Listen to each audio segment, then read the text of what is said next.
ॐ शान्ताकारं भुजगशयनं पद्मनाभं सुरेशं विश्वाधारं गगनसदृशं मेघवर्णं शुभांगं लक्ष्मीकान्तं कमलनयनं योगभिर्धानगम्यं वन्दे विष्णुभवहरं सर्वलोकैकनाथं मंगलम भगवान विष्णु मंगलम गरुड़ध्वज मंगलम पुंडरीकाक्ष मंगलाय तनोहरि गुरुर्ब्रह्मा गुरुर्विष्णु गुरुदेवो महेश्वर गुरु साक्षात् परं ब्रह्म तस्मै श्री गुरुवे नमः। अखंडमंडलाकारं व्याप्तं येन चराचरं तत्पदं दर्शितं येन तस्मै श्री गुरुवे नमः। देयं सदा परिभवनम् अभीष्टदोहं तीर्थास्पदं शिवविरञ्जिनुतं शरण्यं वृतार्ध्यं प्रणतपालभवाब्धिपोतं वन्दे महापुरुषते चरणारविन्दम्। त्यक्त्वा सुदुष्टुरेप्सितराजलक्ष्मी धर्मिष्ठ आर्यवचसा यदगाधरण्यं माया मृगं दयितैषितवनवधावद् वन्दे महापुरुषते चरणारविन्दं वन्दे महापुरुषते चरणारविन्दं वन्दे महापुरुषते चरणारविन्दं वन्दे महापुरुषते चरणारविन्दं। नारायणं नमस्कृतं नरं चैव नरोत्तमं देवीं सरस्वतीं व्यासं ततो जयमुदीरयेत्। अब नारद जी आगे पृथ्वी राजा को कहानी सुना रहे हैं। भगवान वेद व्यास ने और वशिष्ठ ने, ऋषि वशिष्ठ ने और भगवान वेद व्यास ने गृहस्थ आश्रम को श्रेष्ठ आश्रम बताया। देखिए, हम सोचते हैं कि संन्यास ले लेना अच्छा है, यति बनना, मुनि बनना अच्छा है, और वैष्णव बनना, भगवान का नाम लेकर के तिलकधारी बन करके घूमते फिरते रहो, भजन करते रहो, हम उसको अच्छा समझते हैं। गृहस्थ में रहते हुए हमें वो आश्रम जो है और आश्रम अच्छे लगते हैं। ब्रह्मचारी आश्रम तो हमने गुजार लिया, कैसे भी गुजारा, आश्रम में रह के गुजारा, पढ़ाई करके गुजारा या घर के काम करके गुजारा, जो भी हुआ वो चला गया। अब हम अभी गृहस्थ आश्रम में, तो संन्यास लेने का है, आगे प्रावधान है, वानप्रस्थ आश्रम में जाएंगे 50-55 के होने के बाद। वैसे तो 51 का है, 50 तक तो कुछ नहीं है, घर में रहो। 51 वन में जाओ, 51 साल के हो गए तो वन में जाओ, वन शुरू हो गया। 51, 52, 53, 54, पीछे पीछे वन आता है ना, 55, 54 तक जाना ही जाना है। 54 तक 54 है ना, 55, 56 आ गया, फिर वन नहीं आता वहाँ। इसलिए 54 साल तक चले जाना चाहिए जंगल की तरफ, ऐसा कहता है। पर हमें तो ऐसा लगता है कि वो आश्रम बहुत अच्छे हैं, कुछ करने की ज़रूरत नहीं है, पूरा मिल रहा है। महाराज जी महारानी कह रहे हैं, खिला रहे हैं, माता जी कर रहे हैं, खिला रहे हैं। श्रेष्ठ आश्रम माना क्यों? हे ब्राह्मण, मुझसे विस्तार पूर्वक आप कहिए। नारद जी ने वर्मा जी से पूछा, आप भी कह रहे हो, वशिष्ठ भी कहते हैं गृहस्थ आश्रम श्रेष्ठ आश्रम है। तो उस समय वर्मा जी ने बोला, हे ब्राह्मण सुनो, मैं बताता हूँ गृहस्थ क्यों पूजनीय है, क्यों श्रेष्ठ आश्रम माना गया है गृहस्थ को। हम गृहस्थ आश्रम में रहते हैं तो क्यों पूजनीय है? पितर, मनुष्य और देवता, ऋषि, ये सभी गृहस्थ आश्रम में ही जीते हैं, उनके सहारे हैं। गृहस्थ के बगैर इनके भी भूखे रह जाएंगे, आश्रय पाते हैं। इस प्रकार गंगा आदि नदियाँ समुद्र में जाकर के स्थित रहती हैं, शांत हो जाती है। गंगा आदि नदियाँ तूफान की तरह बह रही है और समुद्र में जाकर के समा जाती है तो शांत हो जाती है। ऐसे ही सभी आश्रम जब गृहस्थ आश्रम में जाकर के शरण लेते हैं तो उनकी शांति हो जाती है, तृप्ति हो जाती है। गृहस्थ आश्रम में सभी लोग तृप्त होते हैं, उनका खाने का जरिया, उनका पेट भरण का जरिया सब गृहस्थ आश्रम है। गृहस्थ नहीं बनाएगा तो कुछ नहीं। जिस प्रकार माता के गोद पा करके एक बालक बहुत सुखी हो जाता है, हम ले लेंगे रोता रहेगा, जैसे ही माँ पकड़ लेगी हंसने लग जाएगा, खेलने लग जाएगा। तो वात्सल्य, माँ का वात्सल्य पाकर के बालक जीव माँ का आश्रय पाकर के जीवित रहते हैं। उसी प्रकार गृहस्थ आश्रम से ही सभी लोग आश्रय पाकर के जीवित रहते हैं। ब्रह्मचारी, यति, विद्यार्थी, गुरु का पूजक, गुरु बना करके गुरु के चरणों में ही रहता है, वो ध्यान में ही रहता है। यात्रा करने वाला यात्री, कोई यात्रा करने वाला यात्री आ जाए आपके घर, और क्षीण वृत्ति वाले, ये सब भिक्षुक कहे गए। ये 6 प्रकार के होते हैं जो भिक्षुक कहे गए हैं। इन 6 प्रकार के लोगों को भिक्षुक कहते हैं, कहे गए। ये गृहस्थ आश्रम से ही ये लोग आश्रय पाते हैं, इनके सहारे ही वो जीते हैं। यति के हाथ में पहले जल दें। देखिए, कोई भी आता है मेहमान, तो हमें क्या करना चाहिए? सबसे पहले उनको जल पिलाना चाहिए, फिर अन्न का दान करना चाहिए, अर्घ देना चाहिए, अन्न का दान करना चाहिए, उसके बाद भी जल देना चाहिए। छूटने के लिए, हाथ वाथ धोने के लिए, मुँह कुल्ला करने के लिए जल, लास्ट में भी जल देना चाहिए। इस तरह से सेवा करनी चाहिए। फिर पुनः जल दें, और वह जो अन्न जो हमने उस यति को, ऋषि को खिलाया, वह सुमेरु पर्वत के समान पुण्य देने वाला होता है, और वह जल समुद्र के समान कल्याण करने वाला होता है। और पृथ्वी पर समस्त आश्रमों का विश्राम स्थल गृहस्थ आश्रम है, जिसके द्वार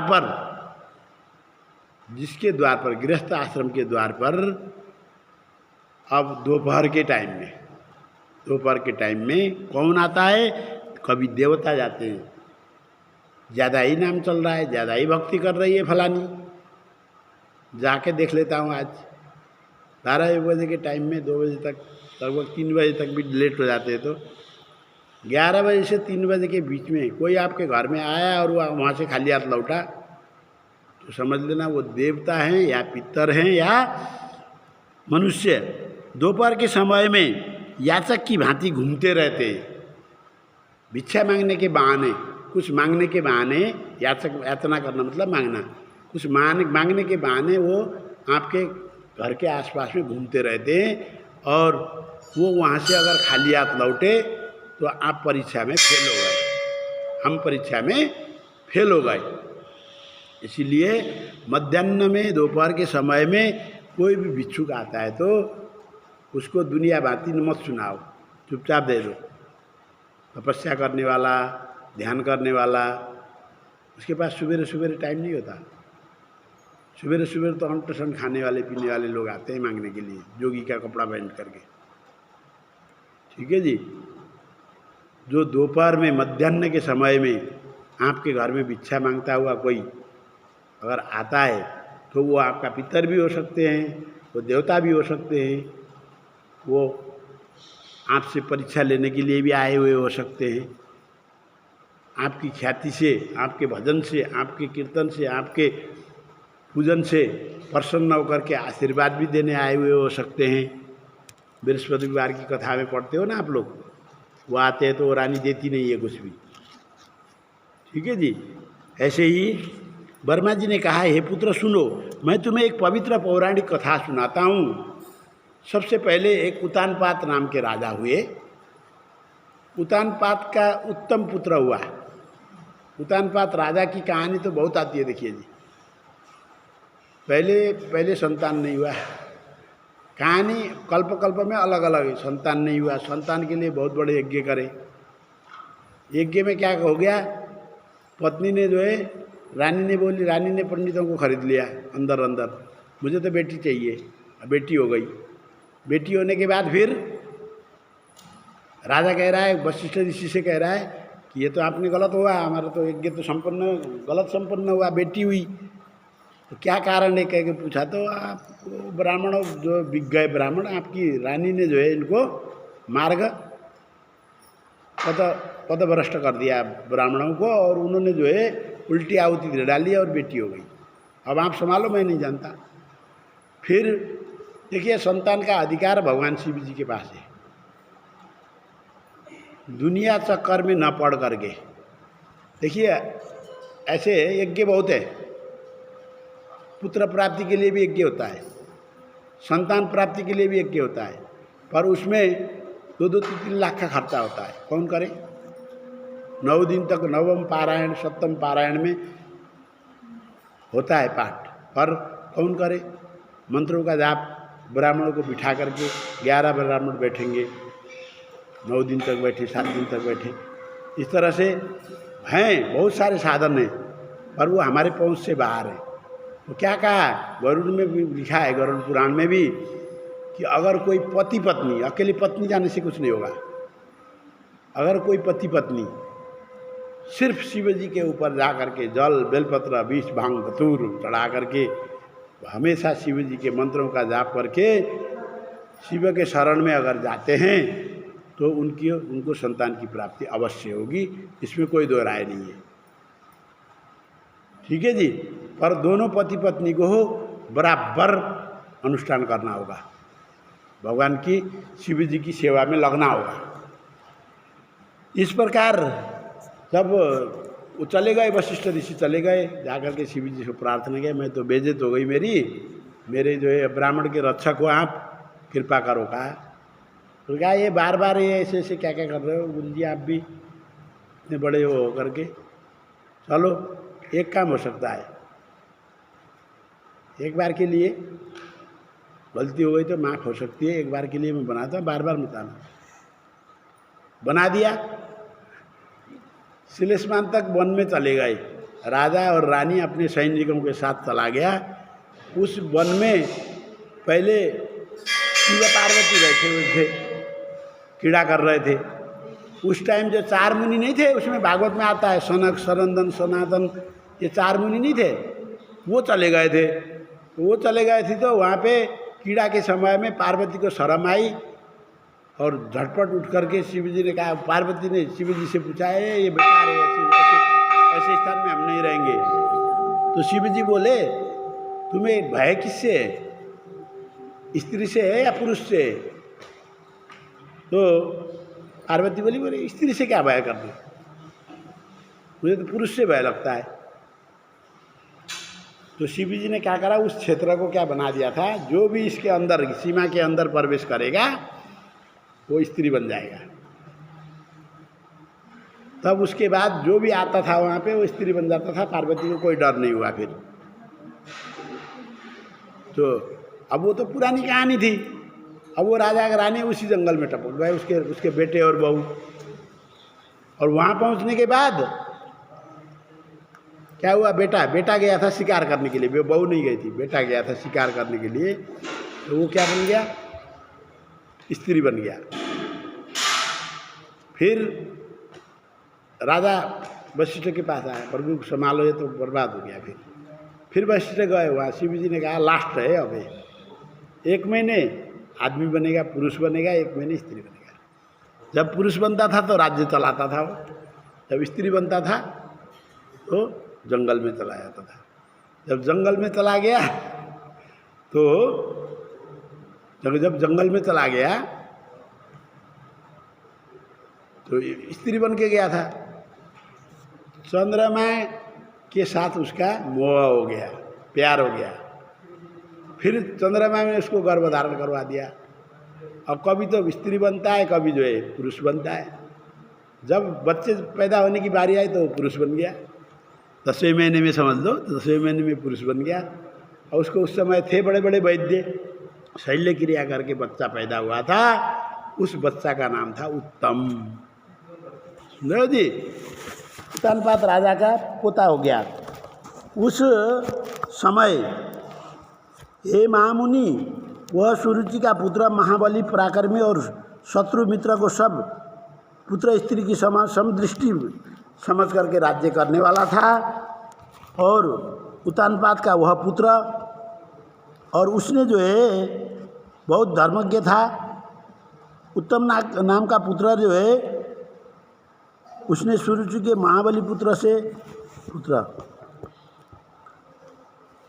उसका विवाह कहाँ लिखा है, यहाँ पे मातम्य की पुरस्कार। अच्छा, तो इसमें वह धर्मज्ञ था, समदृष्टि से देखने वाला था। राजा उस राजा के बेटे की, जो उत्तम नाम का बेटा था, उसकी बहुला नाम की स्त्री के साथ उसका विवाह हुआ। उत्तानपाद राजा के पुत्र और पत्नी दोनों जो है सुखपूर्वक इंद्र और इंद्राणी की तरह, इंद्र और इंद्राणी की तरह सुखपूर्वक विराजमान होकर के परस्पर अत्यंत प्रेम करते थे। जिस प्रकार चंद्रमा रोहिणी को प्यार करता है, उसी अनुसार वह उत्तम नाम का राजा भी अपनी पत्नी के आँखों में आँखें डाल करके, बाहों में बाहों डाल करके, शरीर से शरीर चिपका करके हमेशा देखा रहता था, उसकी मुंह की ओर देखता रहता था। जब रानी को, सुनिए जी, अब क्या हुआ, राजा ने अपनी सुंदर पत्नी की आँखों में आँखें मिला करके हृदय से हृदय, शरीर से शरीर लगा करके रखा था। एक बार उत्तम नाम का राजा वीरंगनाओं को रख करके रास रंगली करते हैं ना राजा के दरबार में, नर्तकियाँ नाचती हैं, अप्सराएँ नाचती हैं, सुंदर सुंदर स्त्रियाँ नाचती हैं। उस समय बैठ कर के वह मद्यपान कर रहा था, शराब पी रहा था। उस समय जब शराब पी रहा था,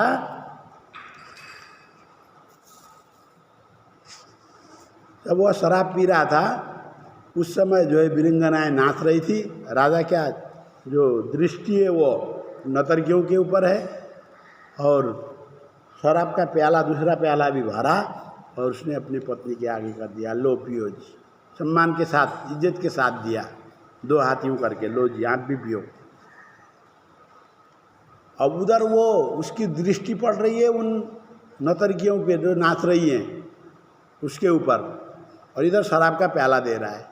रानी ने दोनों तरफ से जो है मुंह फेर लिया, उन वीरंगाओं की तरफ से भी मुंह फेर लिया और शराब के प्याले से भी उसने मुंह फेर लिया। इससे राजा बहुत क्रोध हुआ, उससे में आया और सैनिकों को बुला करके कहता है इसको ले जा करके वन में छोड़ दो। गुस्से में रातों रात वो रानी बिचारी जबरदस्ती रथ में बैठ करके सैनिकों के द्वारा जंगल में छोड़ी गई, जंगल में छोड़ी गई। अब सभी प्रकार से दुष्ट हृदय में वन में ले जाकर के छोड़ाओ, कह के जब आज्ञा दिया था, आज्ञा का पालन करते हुए उन्होंने जो है ले जाकर के छोड़ाए।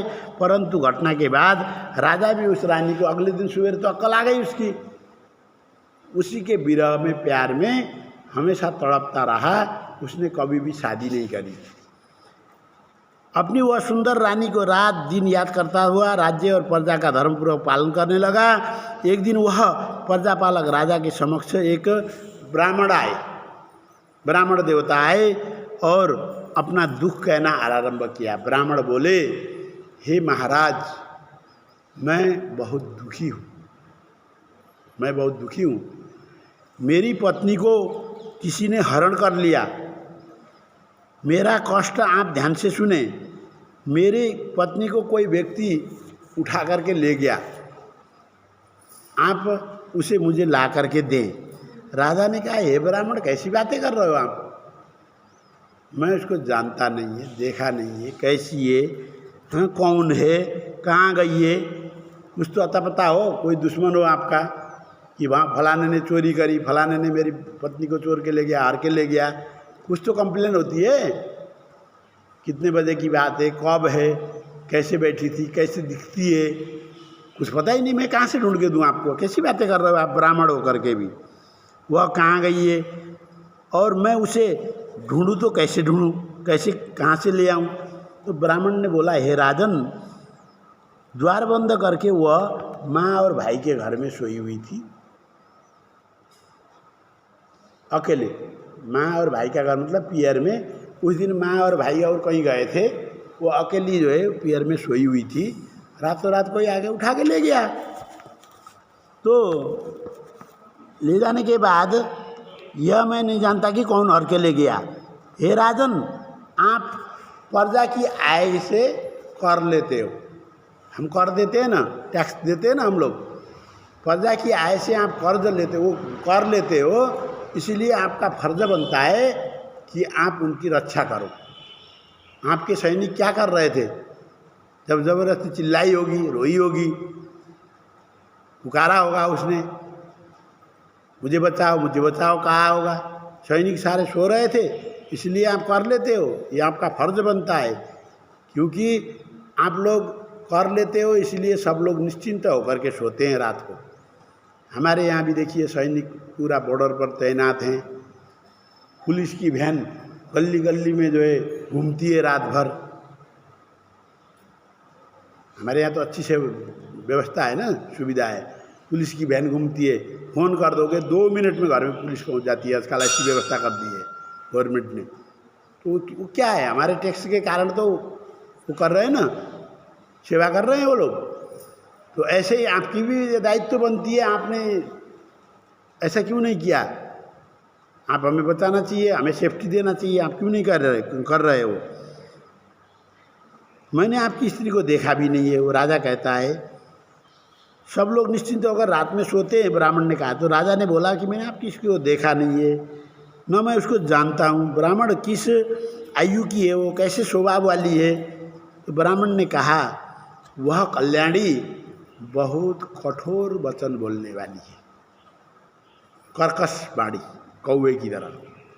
कोयल की आवाज़ मधुर होती है, कर्कश वाणी वाला कौवा गिद्ध कौवे की तरह दिखती है, बोलती भी ऐसे ही है, बहुत लंबी है, देखने में बहुत लंबी ठाड़ी है, हाँ, और छोटे छोटे हाथ हैं उसके, और पतले मुँह वाली है, लंबे दांतों वाली है, देखने में बड़ी विकराल लगती है। अपनी पत्नी की प्रशंसा कर रहा है ब्राह्मण, जैसी वैसी बतानी पड़ेगी, नहीं तो ढूंढेगा कैसे? तो अपनी ऐसी पत्नी को मैंने कभी निंदा नहीं की, मैं पूरा इज्जत से रखता था उसको। कभी मैंने तू काली है, तू ऐसी है, फलानी है, ढिकानी है, मैंने कभी नहीं बोला उसको, बहुत प्यार से रखता था। हे राजन, मेरे पास आए हुए थोड़ा समय भी हुआ, ज़्यादा समय भी नहीं हुआ उसको आए हुए, तो हम अब अपनी ऐसी पत्नी को मैंने कभी निंदा नहीं की।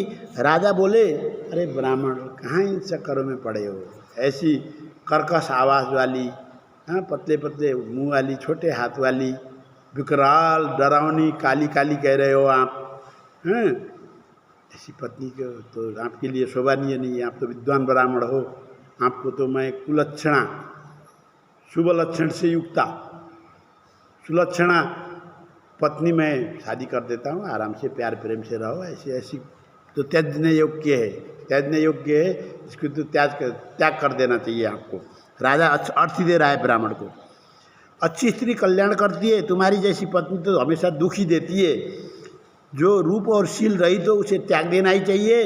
ब्राह्मण बोले, राजन, वेद शास्त्र की आज्ञा को सुनो। वेद में कहा गया है स्त्री कि पति को रक्षा करनी चाहिए, हर हालत में पति को स्त्री की रक्षा करनी चाहिए, क्योंकि जिस स्त्री में आत्मारूपी पुत्र का जन्म होता है, जिस स्त्री से आत्मारूपी संतान होते हैं, पुत्र पुत्री का जन्म होता है, उसकी रक्षा करने से ही आत्मा की रक्षा होती है। यदि उसकी रक्षा नहीं की जाए तो संतान वर्णशंकर हो जाती है, और वर्णशंकर संतान पितरों को अधोगति को ले जाने वाली होती है। पितरों क्या एक तह घटा देते हैं, वर्णशंकर संतान पितरों की एक तह को घटा देती है।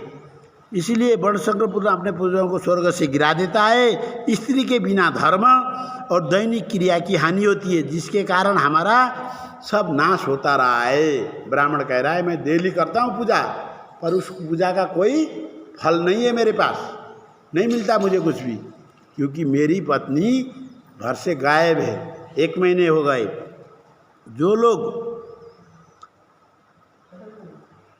बिना धर्म और दैनिक क्रिया की हानि होती है, जिसके कारण मेरे कर्मों का नाश हो रहा है, जो लोग पर स्त्री का संगम करके संतान उत्पन्न करते हैं, वह संतान पितरों को स्वर्ग से गिराने वाला होता है। वह संतान उसके कुल में पितरों को नीचे गिराएगा। इसीलिए हे महाराज, मेरी तो ब्याही हुई 7 फेरे, अग्नि के 7 फेरे करके लाई हुई पत्नी वही है, मुझे तो वही पत्नी चाहिए। हे प्रभु, परंतु मेरी स्त्री तो चुरा करके ले गई है। अगर हाँ उससे संतान नहीं होते हैं, अगर उस पत्नी से संतान नहीं होते हैं तो दूसरी पत्नी में शादी कर लेता। अभी तो आइए 3 महीने हुए हैं शादी के हमारे, ऐसा भी नहीं है कि संतान नहीं हो रहे, तो आप कह रहे हो दूसरी शादी कर ले, ये भी मैं नहीं कर सकता। हाँ, एक व्यवस्था बताई गई है, धर्मशास्त्र ये कहता है कि अगर संतान नहीं तो भाई, हमारे इतिहास में बहुत राजाओं ने हजार भी शादी करी है। ये उत्तानपाद राजा ने हजार महारानियाँ थी, इसकी नहीं हुई। एक कल्प में फिर उसने यज्ञ करके बेटा तो पैदा हुआ। जब यज्ञ का प्रसाद खिलाने के लिए, उत्तानपाद राजा की तो महाभारत में कहानियाँ इतने हैं, बस पूछो मत। यज्ञ करके जो पायस देते हैं, फल प्रसाद, वो ब्राह्मण बोले अब किसको खिलाना है बोलो, तो धर्मपत्नी को खिलाना चाहिए। राजा बोला किसको खिलाऊं, बोलो 1000 रानियाँ हैं, आपको प्यारी तो सबसे छोटी वाली होगी, लास्ट में आई है जो, वो प्यारी होगी, पर आपकी भार्या धर्मपत्नी वही है जिसके आप शुरू में 7 फेरे करके लेके आए थे, इसलिए सबसे बड़ी महारानी को यह प्रसाद देना चाहिए। ब्राह्मण ने निर्णय ले लिया सुपुत्र पैदा करने के लिए, ठीक है जी। उसके बाद जैसे ही प्रसाद खिलाया गया तो बेटा हो गया। 999 और पटरानियों को जो है बहुत पीड़ा हुई। धीरे धीरे बालक बढ़ता गया, खेलने लायक बन गया, 5 साल का 6 साल का हो गया। एक दिन राजा और रानी कहीं गए थे, दासी के पास पुत्र को छोड़ करके गए होंगे बाहर, तो उन्होंने प्लान बनाया। वो जो 1000 में से 999 थी ना जो, उन सब ने सलाह करके जहर का लड्डू बना करके बालक को खिला करके सुहा कर दिया।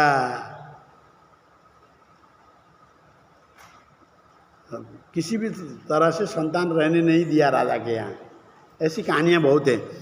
तो वो कह रहे हैं कि जब स्त्री के बिना धर्म दैनिक क्रिया की जब हानि होती है तो उपकरणों से मुक्त। अब वह राजा कहता है आज तो बड़े मुसीबत में फंस गया मैं, ब्राह्मण की सेवा न करूं तो ब्राह्मण कहीं नाराज होकर के श्राप न दे दे।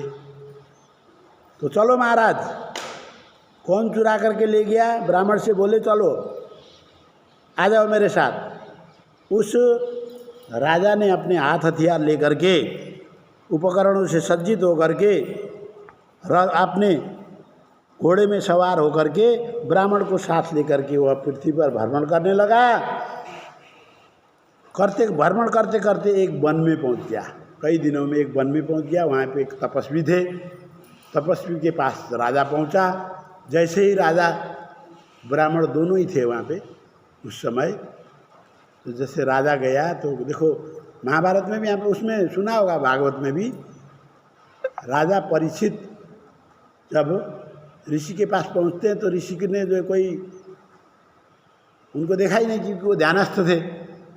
जब भी तो राजा को गुस्सा आकर के वो मरा हुआ सांप डाल के चले गए थे, क्योंकि उस समय तो पूछना था क्या चाहिए आपको, अर्घ देना चाहिए था। राजा को अर्घ दिया जाता है। ऋषि मुनि भी, राजा तो विष्णु का अवतारी है, विष्णु अवतारी राजा बनाया, तो उन तपस्वियों को भी राजा को अर्घ देना चाहिए। न तो उस ऋषि ने राजा को अर्घ दिया, न कुछ सम्मान दिया। तो राजा खुद बोलने लगे। राजा जाकर के बोले कि हे महाराज, मुझे एक चीज़ समझ में नहीं आ रही है, मैं आपसे ये पूछना चाह रहा हूँ कि आप मुझे नहीं जानते हो। तो वो ऋषि बोले मैं भली भांति जानता हूँ आपको, उत्तानपाद राजा के पुत्र हो, बेटे हो, बड़े नाम है आपका, अच्छी छवि है, और प्रजा पालन में आप बहुत लीन रहते हो, अच्छी तरह से प्रजा पालन करते हो। जब आप मुझे जानते हो मैं राजा हूँ, तो आपने मुझे अर्घ क्यों नहीं दिया, इतना अपमान क्यों किया फिर? तो बोले मैं समझता हूँ कि आप अर्घ देने के अधिकारी नहीं हैं, क्योंकि आपने अपनी भार्या को, पत्नी को त्याग करके जंगल में छुड़वा दिया है। तो राजा कहता है अब तो उसकी बेइज्जती हो गई, कोई आदर नहीं दिया गया। अब ये कह रहा है तुम यहाँ क्यों आए, बोलो, अब काम की बात करो, फालतू बात करके कोई फायदा नहीं है। राजा बोल रहे, उसको ऋषि बोल रहे। तो राजा बोला कि मैं यहाँ पे इसलिए आया हूँ कि ब्राह्मण की पत्नी कोई चुरा के ले गया। कहाँ ले गया? ठीक है जी। और ये बड़े व्याकुल हैं, आप अंतर्यामी हैं, आप त्रिकालदर्शी हैं, आप मुझे इसकी अता पता बता दीजिए, कौन ले गया, कहाँ ले गया, कैसे ले गया। त्रिकालदर्शी होने के कारण आपसे मैं निवेदन करने आया हूँ। तो उसने कहा कि हम जो है तुमने पत्नी को त्याग दिया इसलिए हम अर्घ नहीं देते हैं। तो वो कहने लगा, ऋषि कहने लगे क्योंकि आपने अपनी विवाहिता स्त्री को त्याग करके महावन में छुड़ाया है, अतः आपको हम अर्घ नहीं देते हैं। एक पक्ष तक स्त्री न रहने पर कर्म की हानि होती है। देखिए, अगर 15 दिन के लिए पत्नी रुष्ट होकर के प्यार से भेजोगे, और जापे में भेजोगे तो प्यार से भेजोगे ना, जरूरी है जाना पियर में। अगर बिना बताए गुस्से में नाराज होकर के पत्नी 15 दिन तक घर छोड़ के जाती है तो आज तक मेरे किए गए सारे कर्म नष्ट हो जाते हैं। ऋषि समझा रहे हैं, इसमें संदेह नहीं है। और परंतु जिसके नित्य कर्मों की हानि होते हुए भी एक वर्ष बीत गया हो, नित्य कर्मों की हानि होते होते 1 साल तक वो पत्नी नहीं आई वापस, तो उसके लिए तो कहना ही क्या कहा जाए। हे राजन, पति चाहे जैसा भी हो उसे अनुकूल बने रहना पत्नी का धर्म है। इसी प्रकार कुशीला भार्या भी पति के द्वारा पालन करने योग्य होती है। कुशीला होने पर भी तो जब शादी करी थी तो देख के पसंद करके ही लाया होगा ना, यूँ थोड़े शादी होती है या नहीं? हाँ, पर कितने किस्मत वाली हो जीजा, देखो ऐसे। हाँ, फिर वो तो भगवान को शुक्रिया अदा करो कि आपकी संजोग जोड़ी थी ना, वो बना के भेजी थी पहले ही। तो इसीलिए, परंतु जहाँ आदर नहीं होता वहाँ सभी क्रिया निष्फल हो जाती है। अतः उत्सवों के समय में स्त्री को आभूषण आदर सत्कार देते रहना चाहिए। आभूषण भी खरीद के देना चाहिए, ठीक है जी, देते रहते हैं हम तो। जहाँ पर पति से पत्नी और पत्नी से पति संतुष्ट होते हैं, अनुकूल बने रहते हैं, वहीं पर दोनों निश्चित रूप से दोनों का कल्याण होता है। मुनि के वचन को सुन करके राजा लज्जित हो गया, बेचारा शर्म आ गई उसको। राजा बोला, हे भगवान, इस ब्राह्मण की पत्नी को किसने हर के ले गया, कहाँ चली गई, भूत भविष्य के ज्ञाता हो आप, सब कुछ आप जानते हो, बता दो। तो ऋषि बोले, अद्रि नामक राक्षस का पुत्र एक बलाक नाम का राक्षस है, इस ब्राह्मण की पत्नी को हर के ले गया है। हे राजन, तुम उत्पलावर्तक नामक जंगल में चले जाओ, इसकी पत्नी को वहाँ पर ले जा करके छुपा के रखा है। राजा ने कहा, ब्राह्मण देवता, अब मुझे एड्रेस मिल गया, आप यहाँ बैठो। राजा घोड़े में सवार होकर के उत्पला वर्तक पर्वत में चला गया। वहाँ पे जंगलों में जा कर के ढूंढने लगा तो उसे ब्राह्मण के द्वारा व्याख्या की गई, छोटे छोटे हाथ हैं, लंबी लंबी है, दिखने में काली है, बड़े डरावनी है, भयंकर रूप वाली है, ऐसे कहा था, विकराल रूप वाली है। ऐसी औरत को उसने देखा, स्त्री को उसने देखा राजा ने। तो उसके पास जाकर के कहता है, हे शालिनी, आप कौन हो? तो वह ब्राह्मण की पत्नी कह रही है कि मुनि के द्वारा बताए गए उत्पलावन में उसको मिली, वह बिल्व बल्ब खाती हुई मिली उसको। सच सच बताओ, तुम कौन हो? तुम तो लगती हो ब्राह्मण की विवाहिता पत्नी लग रही हो, सही है या नहीं है? ब्राह्मणी बोली, मैं वनवासी अत्रि नामक ब्राह्मण की पुत्री हूँ, जिसका तुमने नाम लिया है उत्तम। ब्राह्मण थे ना, उनका जो है मैं पत्नी हूँ, विशाल पुत्र की पत्नी हूँ। हे बालक, हे बालक नाम का एक मुझे जो है बालक नाम के दुष्ट राक्षस के द्वारा हर के यहाँ लाई गई हूँ, पर वह मेरे साथ कुछ नहीं करता, न तो प्रतिक्रिया करता है, न मेरे को कोई परेशान करता है, कुछ नहीं। मैं भी फ्री बैठती हूँ, वो भी फ्री घूमता है। मेरे साथ उसने कोई दुष्कर्म नहीं किया, मेरे साथ कोई छल कपट नहीं किया, मुझे कोई पाप कर्म उसने मेरे साथ कुछ नहीं किया है। बस मैं भी खा रही हूँ, बेल के फल प्रसाद खा करके बैठी हूँ, वो भी ऐसे ही घूमता रहता है। वो भी न तो मनुष्य का मांस खाता है और न स्त्री गमन करता है, वो भी ऐसा ही है बिल्कुल मेरे तरह ही। और वो राजा पूछा कि कहाँ गया फिर ये, किधर मिलेगा वो इस जंगल के कोने में रहता है, आप जाकर के उससे मिल लीजिए।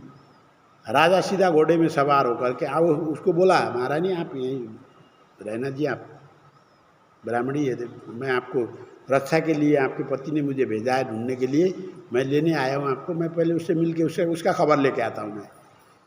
ऐसा कह करके वो वहीं बनी रही और उधर चले गए।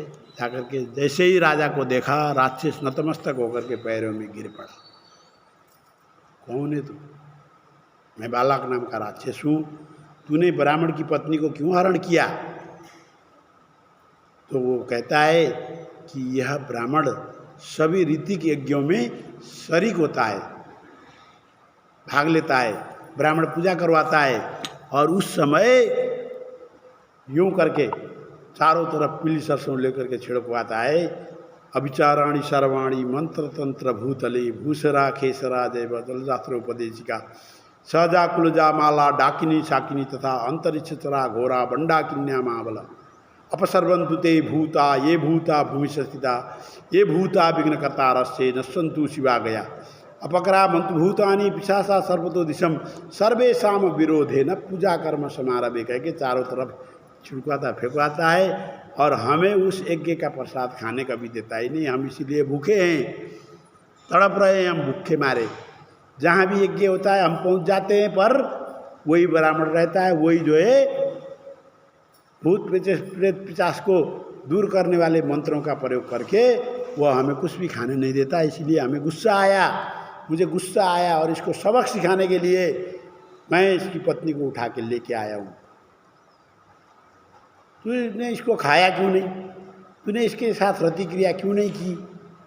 वो कहता है मैं ऐसा नहीं हुआ। अरे यहाँ परम सुंदरी सुंदरी राक्षसनियाँ हैं मेरे साथ, स्वर्ग की अप्सराओं जैसी राक्षसनियाँ हैं मेरे पास, पर मैं किसी का भोग नहीं करता,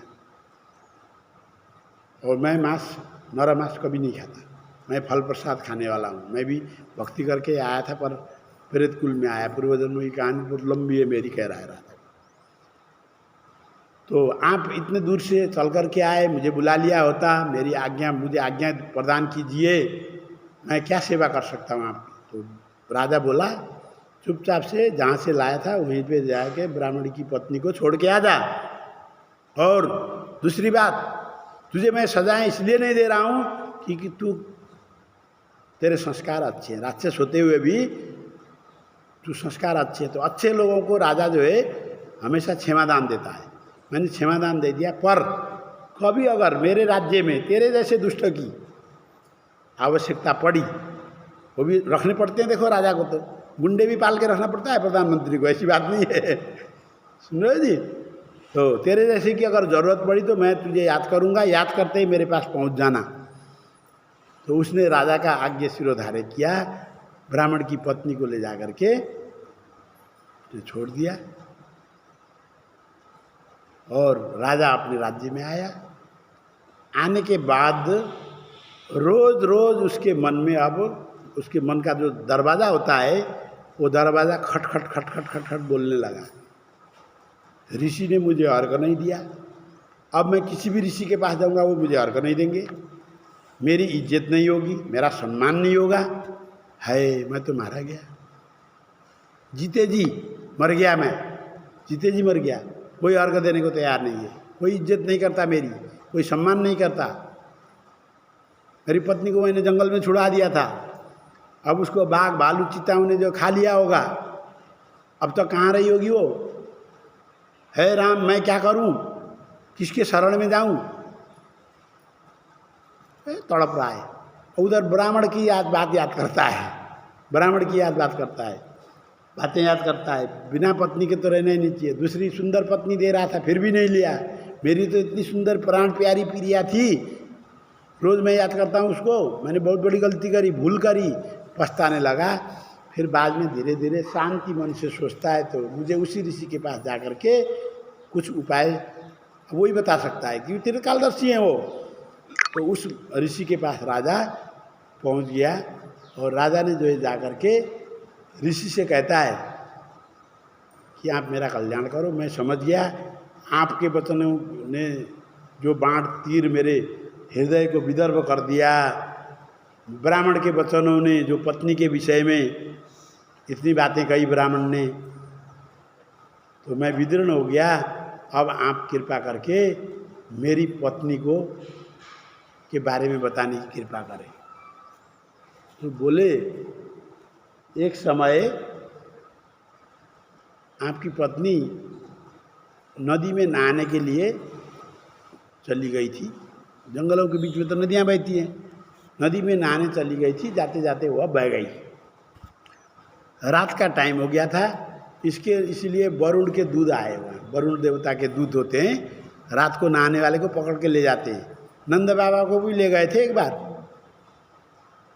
जल्दी एकादशी सवेरे हो गया कह के उठ के चले दिए थे, तो ले गए थे। तो बाद में श्री कृष्ण भगवान जा कर के वरुण ने उस समय प्रार्थना करी, माफ़ी मांगी और लेके आए थे वापस। ऐसे ही जो रात को गंगा स्नान करता है, देखिए अब संध्या होने के बाद सवेरे ब्रह्म मुहूर्त तक गंगा स्नान नहीं करना चाहिए। परमावस वाले दिन जाओ गंगा जी, 3 बजे पहुँचोगे ना, 2 बजे पहुँचोगे ना, आप डुबकी लगाते हुए मिलेंगे लोग। ज्ञान नहीं है कहो या उनके पास टाइम नहीं है, जल्दीबाजी में है सब। नहा लिया हो गया, कुछ नहीं जानते और वो, ठीक है। तो इसीलिए वो वरुण लोक में है, वहाँ पे भी राक्षस रहते हैं।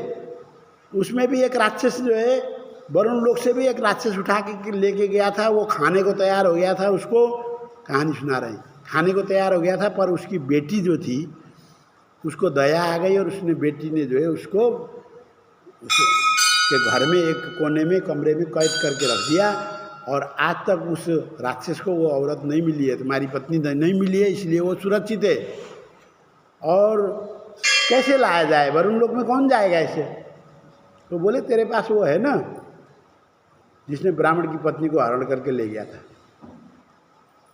उससे रिक्वेस्ट करो, जाके यहाँ प्रार्थना करो जिससे वो ला सकता है। तो राजा तुरंत अपने राज्य में गया, जाकर के उसने मन मन में जो है उस राक्षस का, बालाक नाम का राक्षस था ना, बालाक नाम के राक्षस का ध्यान किया। तो ध्यान करते ही वो आगे टपक गया, प्रभु आज्ञा कर, ऐसा ऐसा है, मेरी पत्नी वरुण लोक में जो है नीचे पाताल में कोई राक्षस हरण करके लेके गया है। उसकी पुत्री ने जो है उसको किसी कमरे में बंद करके रखा है, उसको लेके आने की शक्ति सिर्फ तेरे में है भाई, तू ला सकता है, मेरा इतना काम कर दे, कहा। तो वह तुरंत वहाँ से, हवा में घूमने वाली चीज़ें ये दिखती नहीं है किसी को भी, ये हवा में, जल में, धरती में समा जाती हैं अपने अभी आत्माएं, ऐसी आत्माएं। तुरंत वरुण लोक पहुँचा, वहाँ जा कर के उस राक्षस की बेटी से मिला, मैं ऐसा ऐसा हूँ, राजा ने जो है अपनी धर्मपत्नी को लाने के लिए भेजा है, कृपया उसको आप खोल दीजिए। उसने खोल दिया। खोलने के बाद उसको रानी को उठा करके तुरंत वो जो है राज दरबार में ले आया। ला करके उसने राजा के सामने कर दिया। तो राजा रोते हुए नतमस्तक होकर के अपनी पत्नी से माफ़ी मांगने लगा। तो इस प्रकार जो लोग माफ़ी मांगने लगा, चला गया, उसी समय पति के घर छोड़ आया। उस दुश्शीला ने अपने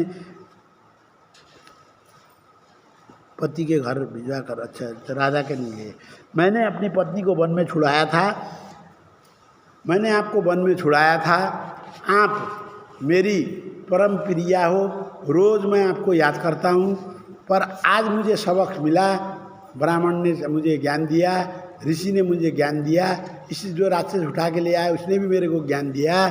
तो मुझे गृहस्थ धर्म का के बारे में मुझे ज्ञान हुआ, तो मैं आज जो है तुम्हें बुला करके लेके आया, उठा करके लेके आया। इस प्रकार पत्नी के न होने पर कितना अशांत रहते हैं। और उसके बाद जब पत्नी आई तो उसने जो है राजा ने, पत्नी तो अब देखो माफ़ करती है अपने पति को हमेशा, वो तो माफ़ करती है, कितनी बड़ी बड़ी गलतियां भी करे पत्नी माफ़ कर देती है, पति नहीं करते। बस सुखपूर्वक वह अपने पति के साथ धर्मपरायण होकर के पालन करने लगा। राजा ने कहा, हे द्विजश्रेष्ठ, आप अपने धर्म का पालन करके कृतार्थ हुए हो, परंतु दुख तो उन्हें है जिनके घर में पत्नी नहीं है। ब्राह्मण के ईश्वर का कहकर राजा ने विचार किया और महाबली सत्यसंग बालक को भी वहाँ से उसने विदा कर दिया। और बालक चला गया। राजा अपनी पत्नी को धर्म और कर्म के सहायक समझने लगा और साथ में जो है इस प्रकार जीवन यापन करने लगा, सुखपूर्वक राज्य करने लगा। इसलिए देवर्षि नारद को ब्रह्मा जी कह रहे हैं कि मैंने तुमसे गृहस्थ आश्रम का महात्म्य विस्तार पूर्वक कहा, तुम और क्या सुनना चाहते हो। देखो कितना बड़ा है गृहस्थ आश्रम। गृहस्थ में सभी लोग 6 प्रकार के भिक्षु कहा गया है, ब्रह्मचारी, यति, मुनि, विद्यार्थी और याचक, भिक्षा मांगने वाले। तो ये सब जो है गृहस्थ आश्रम में आश्रय लेते हैं, उनके ऊपर ही आश्रित होकर के जीते हैं। मैंने तुम्हें गृहस्थ आश्रम की महत्ता, गृहस्थ आश्रम के श्रेष्ठ होने के बारे में पौराणिक कहानी के साथ, पौराणिक इतिहास के साथ गृहस्थ आश्रम श्रेष्ठ आश्रम है करके मैंने समझाया। उसमें पत्नी का रोल बहुत बड़ा है। जिस किसी की पत्नी 15 दिन के लिए भी अगर छोड़ के चली जाती है तो उसके दैनिक नित्य कर्म सब नष्ट हो जाते हैं, ये समझाया गया है यहाँ। पत्नी का हमेशा पालन करना चाहिए, ठीक है जी, पत्नी का हमेशा पालन करना चाहिए और पति पत्नी को मिल करके गृहस्थ का धर्म का आरामदायी तरीके से निभाना चाहिए। छोटे मोटे चल जाते हैं, ये ऊपर नीचे हो जाता है। कॉम्प्रोमाइज़ करना सीखो, कॉम्प्रोमाइज़ करना सीखोगे तो फिर तो बल्ले बल्ले जैसे हम करते हैं, ठीक है जी। बोलो लक्ष्मी नारायण भगवान की जय, यज्ञ पुरुष भगवान की जय, राधा दामोदर भगवान की जय। परदोष व्रत कल का है? कौन बोला था? इतने बिजी रहते हो, फोन में आपको ध्यान नहीं है क्या? नहीं, मैंने पत्रा देखा था आपके सामने, मैंने बोला ना था परसों हुए, नहीं परसों हुए, मैंने ऐसे बोला परसों। उनको फोन करके बता कल का है, मतलब आज का परसों नहीं, कल का परसों, ठीक है जी। परदोष की कहानी कल सुनेंगे। देखिए अब एक तो वहम नहीं करना है, कल त्रियोदशी है, धनतेरस का कर्म जो करते हैं करो। शाम को 6:03 के बाद छोटी दीपावली चतुर्दशी लग जाती है। छोटी दीपावली का वो जो बड़ा दीपक रखते नहीं थे घर के बाहर, वो भी कल ही रख देना। छोटी दीपावली बन जाएगी, 14 लग जाएगी कल। और परसों पूरे दिन दीपावली है, दीपदान होगा, ठीक है जी। आप दीपावली में जैसे करते हैं वैसे ही होगा। अमावस्या भी उसी दिन निकलेगा। और परसों मतलब 25 तारीख को अमावस्या वाले दिन ग्रहण है। उस दिन 25 तारीख को सवेरे 4:29 में ग्रहण का सूतक चालू हो जाएगा। शाम को 4:29 में ग्रहण शुरू हो जाएगा और 6:29 में ग्रहण खत्म हो रहा है। यहाँ पे क्या हुआ, सूर्य अस्त होते होते भी ग्रहण ने नहीं छोड़ा, इसीलिए रात का समय में भी सूतक ही माना जाएगा। इसीलिए अगले दिन सवेरे ही उठ करके भगवान की पूजा अर्चना की जाएगी। उसके बाद सवेरे 6 बजे से लेकर के 9:30 बजे 9:24 तक का टाइम गोवर्धन पूजा का टाइम है। उसके बाद अन्नकूट होगा भंडारा होगा। फिर 27 तारीख को भैया दूज है। किसी के वहम में मत पड़ना, क्योंकि 26 तारीख को अन्नकूट वाले दिन भी 14-26 तक एक कम है। अब दोपहर में 2:26 के बाद तो हम भैया दूज नहीं मना सकते, तो उदय व्यापिनी तिथि को ही भैया दूज मनाएंगे। परसों 3:56 तक भैया दूज रहे उस दिन रहेगा, तो इसलिए उसी दिन को मानने, उदय व्यापिनी तिथि को मानने 27 का भैया दूज होगा। त्योहारों की आप लोगों को हार्दिक मंगलमय शुभकामना। लक्ष्मी की कृपा ऐसे बरसे कि बस साल भर जो है इतना कमाएं, इतना आए कि मन चाहा सब मनोकामनाएं पूरी हो। श्रीमन नारायण नारायण नारायण, लक्ष्मी नारायण नारायण नारायण, श्रीमन नारायण नारायण नारायण, भजमन नारायण नारायण नारायण, लक्ष्मी नारायण नारायण नारायण, सूर्य नारायण नारायण नारायण, चंद्र नारायण नारायण नारायण, लक्ष्मी नारायण नारायण नारायण, श्रीमन नारायण नारायण नारायण, चंद्र नारायण नारायण नारायण, लक्ष्मी नारायण नारायण नारायण, सूर्य नारायण नारायण, भक्ति नारायण नारायण नारायण, भक्ति नारायण नारायण नारायण, लक्ष्मी नारायण नारायण नारायण, श्रीमन नारायण नारायण नारायण, भगवान नारायण नारायण नारायण, लक्ष्मी नारायण नारायण नारायण। हरे राम राम राम हरे हरे, हरे कृष्ण कृष्ण कृष्ण हरे हरे, हरे राम राम राम हरे हरे, हरे कृष्ण कृष्ण कृष्ण कृष्ण हरे हरे, हरे राम राम राम राम हरे हरे, हरे कृष्ण कृष्ण कृष्ण कृष्ण हरे हरे, हरे राम राम राम राम हरे हरे, हरे कृष्ण कृष्ण कृष्ण कृष्ण हरे हरे। बोलो लक्ष्मी नारायण भगवान की जय, खाटू नरेश की जय। मैं मेरी